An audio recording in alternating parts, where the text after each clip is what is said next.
तो डॉक्टर जगदीश चंद्र ने एक बार नहीं बल्कि दो बार ये भविष्यवाणी की थी, ये प्रेडिक्शन किया था 6 अप्रैल और 18 अप्रैल को, और इसी के साथ इतिहास में पहली बार बंगाल में बीजेपी की सरकार बनती हुई नजर आ रही है। और इसी चीज को ये टैली भी बार बार दिखा रही है। बंगाल से जैसे जश्न की तस्वीरें देखने को मिल रही हैं, असम से जैसे जश्न की तस्वीरें देखने को मिल रही हैं, और दूसरी तरफ दिल्ली में बीजेपी हेडक्वार्टर को आज शाम के लिए तैयार कर दिया गया है, जहां पर प्रधानमंत्री नरेंद्र मोदी शाम को 6:30 बजे पहुंचेंगे बीजेपी हेडक्वार्टर्स, कार्यकर्ताओं को संबोधित करेंगे, उनका मनोबल बढ़ाएंगे, उन्हें धन्यवाद कहेंगे ग्राउंड पर वो काम करने के लिए, जिसकी बदौलत कार्यकर्ताओं के इसी काम की बदौलत बीजेपी एक बार फिर से सरकार बनाने की तरफ बढ़ती हुई नजर आ रही है।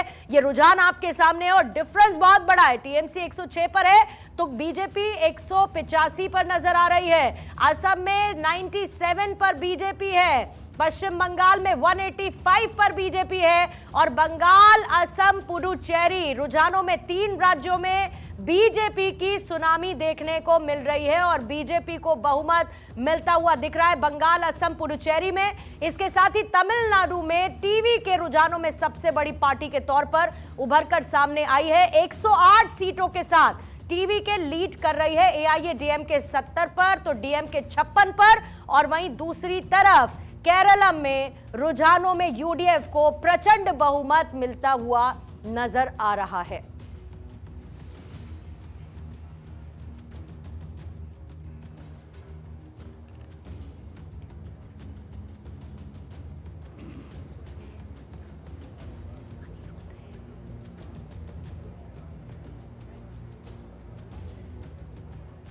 तो जश्न की तस्वीरें इस वक्त आपके सामने हैं और देखिए, इतिहास में पहली बार बंगाल में बीजेपी की सरकार बनती हुई नजर आ रही है। बीजेपी के प्रवक्ता अनिरुद्ध सिंह इस वक्त हमारे साथ जुड़ चुके हैं। अनिरुद्ध जी, 3 राज्यों के लिए तो आपको क्लियर कट बधाई जी, क्लियर कट बधाई, और एक चौथे राज्य के लिए समीकरणों पर निर्भरता, टीवी के प्लस एनडीए, क्या कोई इसकी कोशिश होगी? बहरहाल 3 में कंप्लीटली और 1 में पार्शियली बधाई देते हुए आपको आगे की तरफ बढ़ती हूं। और सबसे बड़ी बात यह है कि इस बार आपकी जो ग्राउंड पर मेहनत पश्चिम बंगाल में उसने वो करके दिखाया जो आज तक कभी भी बीजेपी कर नहीं पाई थी, खासतौर से बंगाल में नहीं कर पाई थी, डिस्पाइट इतने इलेक्शन जीतने के बाद। सरकार बनने के बाद 2 सवाल जहन में होंगे, एक, पश्चिम बंगाल में बीजेपी का चेहरा कौन होगा, और दूसरा सवाल, टॉप प्रायोरिटी आपकी सरकार की बंगाल में क्या रहेगी? पूर्णिमा जी, आपने जो बधाई दी उसके लिए हार्दिक धन्यवाद। और ये पश्चिम बंगाल में ना कि भारतीय जनता पार्टी जीत रही, साथ में वो बंगाल जीत रहा है। आप देखिए कि चाहे 35 साल कांग्रेस का कुशासन रहा हो, चाहे वामपंथ का कुशासन रहा हो, 32 साल चाहे 15 साल ममता बनर्जी का कुशासन रहा हो, इन लोगों ने माँ माटी मानुष के नाम पर चुनाव लड़ा। ममता बनर्जी का माँ आपने आरजी का संदेश खाली में देखा, माटी रक्त चरित्र हो गई, और मनुष्यता केवल घुसपैठिया और रोहिंग्या के लिए उनको दिखा था। दूसरी बात है कि लोगों ने लॉ एंड ऑर्डर फेलियर को देखा ममता बनर्जी के शासन में, करप्शन को देखा ममता बनर्जी के शासन में, और मुस्लिम अपीजमेंट को ज़बरदस्त तरीके से देखा। दूसरी तरफ Modi ji lead government, BJP government को देखा, जहां पे सेवा था, सुशासन था, गुड गवर्नेंस था, डिलीवरेबल कमिटमेंट था, परफॉर्मेंस था। लोगों ने उसी को चुना और इनको नकार दिया, क्योंकि लोग चाहते थे कि बंगाल की धरती अगर देखा जाए तो साहित्य से भरी हुई थी, कला से भरी हुई थी, साइंस था, नॉलेज था वहाँ पे, वहाँ की सॉइल आप देखिए, नेचुरल रिसोर्स देखिए, सब कुछ था उसके पास में। एक तरफ पूरे देश के जीडीपी में 17% कंट्रीब्यूशन देता था बंगाल, जहाँ पे लोग कहते थे उत्तर प्रदेश बिहार में हम कलकत्ता कमाने जा रहे हैं, और मुंबई आर्थिक राजधानी बनती चली गई और कलकत्ता को कोलकाता होते होते किस तरीके से इन तीनों लोगों ने डुबो दिया। तो जाहिर सी बात बंगाल जीत रहा है, और उसकी सबसे बड़ी प्राथमिकता होगी वहाँ की जो लोगों की जो मोदी जी ने गारंटी दिया उस गारंटी को पूरा करना है।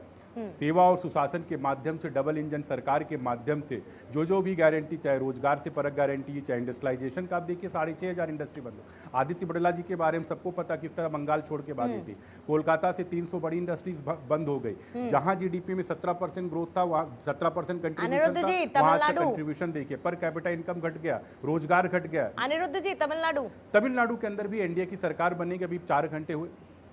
डेफिनेटली तमिलनाडु के अंदर 4 घंटे अभी काउंटिंग के शुरू हो रहे हैं। अभी देखिए 2 बजे तक कंसोलिडेट होगा और एनडीए की सरकार डेफिनेटली बनेगी, उसमें कोई दो मत नहीं है। क्योंकि वहाँ पे जो आपने देखा है इतने सालों में इन लोगों का डीएमके का कुशासन जो आपने देखा है, चाहे जनता वहाँ से त्रस्त हो गई, चाहे क्या कहते हैं सनातन धर्म को जिस तरीके से गाली दिया जाता था, जिस तरीके डेवलपमेंट जो परिवारवाद था, लोग उससे त्रस्त हो गए थे। इसलिए एनडीए को चुनेंगे। अभी आप देखिए 2 बजे के बाद ये परिणाम में जब कंसोलिडेट होंगे सीटों में तो एनडीए की सरकार बनेगी तमिलनाडु में। ठीक है, तो यानी 107 वाले से केरला में बात हम बहुत करनी अच्छे है मार्जिन से आगे और बढ़ेंगे, 69 वाले से बात पौंडीचेरी में। करनी है साथ साथ। ठीक है, 2 फोन कॉल एनडीए जाएंगे की और सरकार कहा बनेगी, जाएगा देखिए, एनडीए की कि सरकार बनेगी, इसमें दिल तो मिले गले मिले सरकार बनी। ये बढ़िया रहेगा अनिरुद्ध जी। अच्छा ठीक है सर, मैं आपके पास आती हूँ। देखिए आप लोग पत्रकार हैं, वरिष्ठ पत्रकार हैं। ठीक है सर, अब हम लोगों को क्या है ना कि हम लोगों को थोड़ा एनालाइज ही करना पड़ता है। आप लोग तो खबरें देना बंद कर चुके हैं, तो थोड़ा सा मुझे लगता है एनालाइज करना ज्यादा जरूरी हो जाता है ताकि बिटवीन द लाइंस चीजें समझी जा सके और फिर अदिति भी उसके लिए आइडियोलॉजी मिले ना मिले, राष्ट्र हित और राष्ट्र नहीं, निर्माण खबरों के के लिए लिए JC तो बड़ा अच्छा तमिलनाडु है। में सरकार बनेगी आपकी। ठीक है, ठीक है, खबरों के लिए जेसी तो बहुत अच्छा है, बिल्कुल नॉलेज सर, मिलती है। बिल्कुल सर, टॉप पर है। Thank you. अच्छा अनिरुद्ध जी, मैं आती हूँ आपके पास। जरा एक बाइफर्केशन निकाला है, वो बाइफर्केशन एक ग्राफिक के जरिए आपके सामने इस वक्त हम रख रहे हैं। अदिति, 2021 में टीएमसी ने कितनी सीटें जीती थी? 215 सीटें जीती थी। अब जब 2026 में चुनाव हुए तो क्या हुआ? 111 सीटें इन 215 सीटों में से बरकरार रखी, लेकिन 104 सीटें इसी 215 सीटों में से हारने वाली कोई और पार्टी नहीं बल्कि टीएमसी की पार्टी है।